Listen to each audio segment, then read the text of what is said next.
நம்மளு ரோகிணி வந்து நினைக்கிறாங்க நம்மளுக்கு தெரியாமல் மனோஜும் விஜயா ஆண்டியும் ஏதோ பிளான் போடுறாங்களா அப்படி சொல்லி யோசிச்சுக்கிட்டு இருக்கும் போலேயேவும் நைட் ஆகிடுது. நைட் ஆன உடனே இந்த எலுமிச்சம்பழத்தை எடுத்து தூர போடுறதுக்காண்டி விஜயா வந்து அந்த எலுமிச்சம்பழத்தை எடுத்த உடனேவும் நகையை திருடுனது யாருன்ட்டு நம்ம முத்து வந்து எல்லாரையும் தூங்க விடாமல் உட்கார வச்சுருந்தாரு. இப்போ இவங்க வந்து அந்த எலுமிச்சம்பழத்தை மனோஜும் விஜயாவும் எடுத்த உடனேவும் நம்ம அண்ணாமலை எல்லாரும் வெளியில் வந்துட்டாங்க. வெளியில் வந்து லைட்டை போட்ட உடனே யார் நகையை திருடுனான்னு தெரிஞ்சு போச்சா அப்படின்னு சொல்லிட்டு முத்து வந்து சொல்கிறாங்க. சொன்ன உடனேவும் விஜயா வந்து நாங்கள்லாம் நகையை திருடல, யாருக்காவது கெட்டது நடக்கக்கூடாதுன்னு சொல்லிட்டு இந்த எலுமிச்சம்பழத்தை எடுத்தோம் அப்படின்னு மறுபடியும் போய் சொல்கிறாங்க. சொன்ன உடனேவும் ஏன் விஜயா நீ திருந்தவே மாட்டியா, நீ ஏன் இப்படி பேசிக்கிட்டு இருக்கிற, நீயும் பொய் சொல்ல ஆரம்பிச்சிட்டியா, இப்போ உன் மகனுக்காண்டி பொய் சொல்கிறியா அப்படின்னு சொல்லி அண்ணாமலை கேட்குறாங்க. கேட்டோன்னே நான் ஏன் பொய் சொல்கிறேன், நாங்கள் இந்த குடும்பத்துக்காண்டி தான் நான் சொல்கிறேன், நான் எல்லோரும் நல்லா இருக்கணும்னு சொல்லிட்டு தான் நான் இந்த எலுமிச்சம்பழம் வாங்கிட்டு வந்தேன், அது எதுக்கு கெட்ட சக்தி உள்ள எலுமிச்சம்பழம் இருக்கணும் அப்படின்னு சொல்லி சொல்கிறாங்க. உடனேவோ நீ மறுபடியும் பொய் சொல்லாத, யார் நகையை எடுத்தது ஒழுங்கு மரியாதை சொல்லிடுங்க, இல்லைன்னா நான் அப்புறம் என்ன செய்வேன்னு தெரியாது பார்த்துக்கோங்க அப்படின்னு சொன்னோடனே நம்ம மனோஜ் வந்து உளறிடுறாங்க.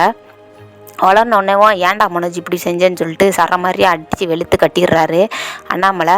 கடன உடனேவா நம்ம விஜயா வந்துட்டு தடுக்க வந்தோடனே நீ வாயை முட்டு போயிடு விஜயா, ஒழுங்கு மரியாதையாக சொல்கிறேன், நீ வாயை முட்டு போய், இந்த குடும்பத்துலேயே நீ ரொம்ப கேவலமான புத்தியை வச்சுக்கிட்டு இருந்திருக்கிற, நீ ஏன் இப்படி இருந்தேன்னு எனக்கே தெரியல, இவனுக்காண்டி நீ என்னென்ன பண்ணினாலும் எல்லாமே கெட்ட எண்ணத்தில் தான் நீ பண்ணியிருக்கிற, நீ மரியாதையாக போயிடு விஜயா அங்கிட்டு அப்படின்னு சொல்லி சொல்கிறாங்க.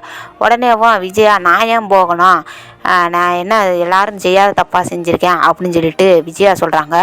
சொன்ன உடனேவும் அண்ணாமலைக்கு சரியான கோபம் வருது.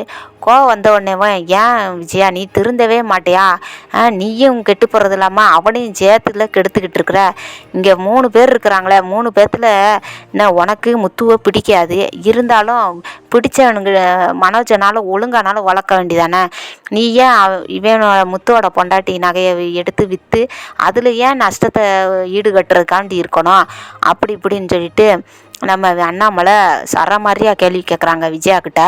கேட்ட உடனேவும் விஜயாவுக்கு ரொம்ப அசிங்கமாயிடுது. உடனே அண்ணாமலை சொல்லிடுறாங்க, விஜய் அங்கே பாரு, இதுதான் உன்னை முதல்லையும் கடைசிலையும் நான் உங்ககிட்ட பேசுகிறது, இனிமேல் நான் பேசவே மாட்டேன் உங்ககிட்ட, நீ என் மூஞ்சிலேயே முழிக்காத, நான் இருக்கிற இடத்த பக்கமே நீ வராத, நீ இனிமேல் இந்த மாதிரி பண்ணதுக்கு இதுதான் உனக்கு தண்டனை அப்படின்னு சொல்லிடுறாங்க.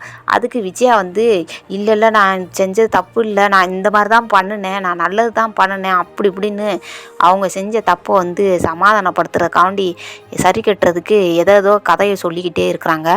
உடனே அண்ணாமலை வந்துட்டு நீ என்ன கதை சொன்னாலும் நான் ஏற்றுக்கிறதாவே இல்லை விஜயா, நீ இனிமேல் என்கிட்ட பேசவே பேசாத, இந்த ஜென்மத்தில் நான் உன் மூஞ்சை பார்க்க கூட எனக்கு அசிங்கமாக இருக்குது, அவமானமாக இருக்குது, அருவருப்பாக இருக்குது, நீ என்னை பார்க்கவே பார்க்காத, நீ தயவு செய்து போயிடு அப்படின்னு சொல்லி சொல்கிறாங்க. உடனே விஜயா அழுக ஆரம்பித்த உடனேவும் ஸ்ருதி சொல்கிறாங்க, ஆண்டி அங்கிள் சொல்கிறதான் கரெக்டு ஆண்டி, நீங்கள் ஏன் இப்படி பண்ணீங்க, அதுவும் மீனா வந்து எவ்வளோலாம் அசிங்கப்படுத்தி காட்டுனீங்க, ஏன் ஆண்டி இந்த மாதிரிலாம் நீங்கள் பண்ணீங்க, எனக்கே ரொம்ப இதாக இருக்குது, ரவி ஏன் உங்கள் அம்மா இப்படி பண்ணாங்க, அதுவும் உங்கள் பெரிய அண்ணனுக்காண்டி எதுக்கு முத்துவை இந்த மாதிரி அசிங்கப்படுத்தினாங்க அப்படின்னு சொல்லிட்டு ஸ்ருதியும் கேள்வி மேலே கேள்வி கேட்க ஆரம்பிச்சிட்டாங்க. இந்த கேள்வி கேட்ட உடனேவும் அவங்களுக்கு அசிங்கம் தாங்க முடியல விஜயாவுக்கு.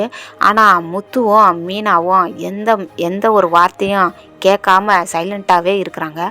இதை பார்த்த உடனே அண்ணாமலை சொல்கிறாங்க, என்னடா முத்து நீ சைலண்ட்டாக இருக்கிற, சொல்லுடா, என்ன சொல்லணும்னு சொல்லுடா நீயே அப்படின்னு சொல்லி இல்லைப்பா, நீயே நியாயமாக கரெக்டாக பேசுகிற ஆள், நீயே கேளுப்பா, நீயே இதுக்கு என்னதுன்னு தீர்ப்பு நீயே சொல்லுப்பா அப்படின்னு சொல்லிட்டு அண்ணாமலை மேலே பாரத்தெல்லாம் தூக்கி போட்டுறாங்க நம்ம முத்து வந்து. உடனே அண்ணாமலை வந்து இதுக்கு தீர்ப்பே இதுதான், விஜயா வந்து என்கிட்ட பேசக்கூடாது, நான் பேசவும் மாட்டேன், நான் வர்ற இடத்துக்கிட்ட நிற்கக்கூடாது அப்படின்னு சொல்கிறாங்க. சொன்ன உடனே அப்படியா சொல்கிறீங்க அப்படின்னு சொல்லி கோவத்தில் விறுவிறுன்னு விஜயா வந்து ரூமுக்குள்ளே போய் டாப்பா போட்டுக்கிறாங்க. டாப்பா போட்டு என்ன பண்ணாங்கன்னு தெரில. திடீர்னுட்டு எல்லாரும் கதவை உள்ளே திறந்து பார்த்தா விஜயா வந்து மயக்கம் போட்டு படுத்து கிடக்காங்க. இருந்தாலும் இதுவும் வந்து விஜயாவோட பிளானாக தான் இருக்கும்.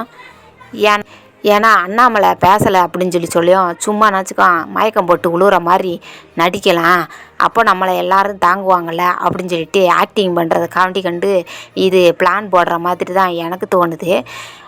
இருந்தாலும் விஜயா வந்து செஞ்சது தப்பு தான்.